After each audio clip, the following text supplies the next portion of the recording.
corporate football is why I came to FC. It's far better. It's as it should be. It's our club, our rules. 3 o'clock on a Saturday is a rule. For over 10 years, tensions have been turbulent between the fans of Manchester United and those high in the pyramid scheme at the club, including the controversial Glazer family. A group of Manchester United fans decided to withdraw from Old Trafford, eventually founding FC United, which is a club ran in democracy with its fan base. Which raises the question, can a fan-run football club survive? Or is it the corporate backing truly essential to a club's success? We have a bigger say in the running. 1 member, 1 vote. I think it brings you closer to the players. I took my son to Old Trafford and there was a disconnect there from almost the day he went. Came to FC, brought him here, and he said, "Why have we never been here before, Dad? It's brilliant. You know, you can talk to some of the players, you talk to the manager, you can voice your opinion without fear of getting dragged out."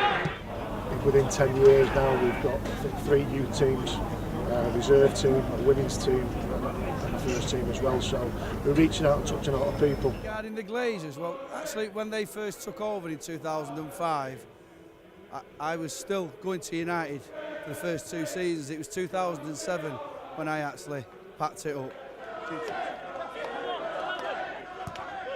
Here you can see the fans feel a greater connection with the club than you would see elsewhere.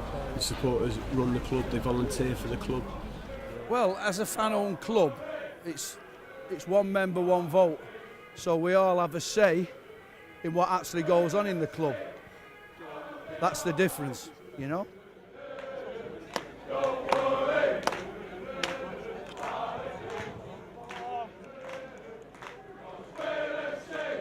The game against Strictly Athletic was feisty, which made great entertainment.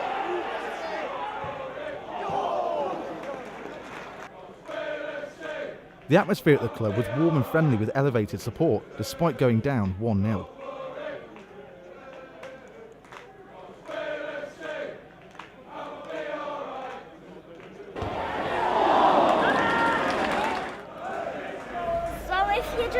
There for ages, it's actually a bit boring, but if you keep on constantly getting involved, it's tiring out. In their inaugural decade, FC have been promoted 3 times without relegation. They are currently playing in the Northern Premier Division, 6 divisions below Manchester United.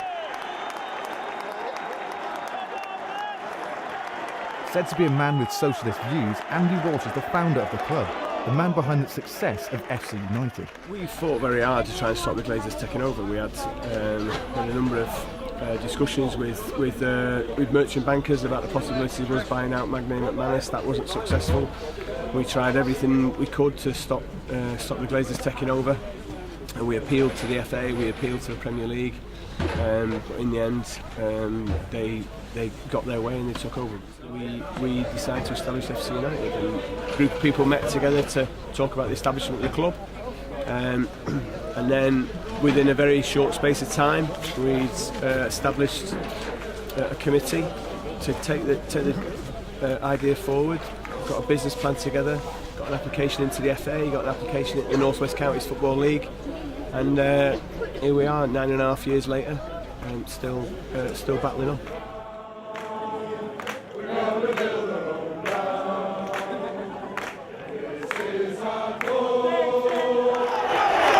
We haven't got the biggest budget, but we've got a lot of players with big hearts, and we want to go down the right route. Obviously, you've seen tonight they just don't stop singing, and it gives you a massive buzz, especially like that in the last 5-10 minutes.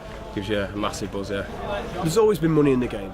What we've seen in the Premier League era of the last 20 odd years is you've seen a real distortion of the game caused by the amount of money. There's been a dereliction of duty, in my view, from the FA and the regulators of the game. You know, ultimately, we want to expand our community work. We want to expand the number of teams that we've got playing.